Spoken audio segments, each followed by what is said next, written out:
শোনা এখন পূজার উপরে 100-200 টাকা বেশি দিতে হবে, কেননা যে পূজার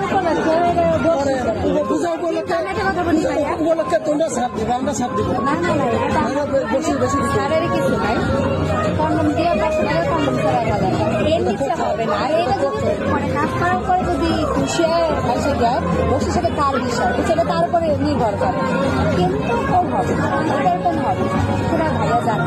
আপনি জানেন না বলেন, সব মেয়ে যে কটা মেয়ে আছে সবাই আপনি বলবে যে হ্যাঁ কন্ডম ছাড়া করে 500 টাকা রুমেন আপনি কন্ডম দিয়ে ঠিক আছে, বলবে যে হ্যাঁ কন্ডম ছাড়া করে, আমি কিন্তু চাইলে আপনার নিয়ে যেতে হবে না।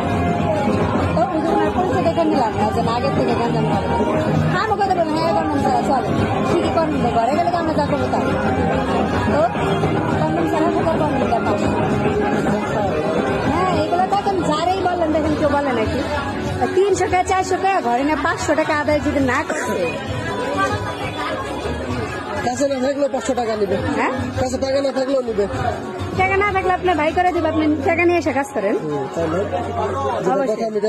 বেশি নিবে, বেশি না ওই যে 500 যা 500 আপনার 300 আসে 300 রেখে দেবে, আপনি 200 টাকা এনে কাজ করেন, বুঝছেন?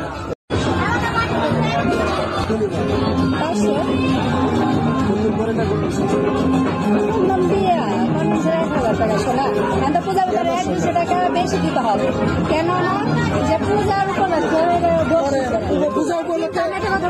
উপলক্ষে তোমরা ছাড় দিবে, আমরা ছাড় দিব না। ছাড়ের কিছু নাই, কন্ডম দিয়ে 500 টাকা কন্ডম ছাড়া এর নিচে হবে না। আর এটা যদি মানে কাজ করার পরে যদি খুশি এসে যায় বসে সেটা তার বিষয়, সেটা তার উপরে নির্ভর করে, কিন্তু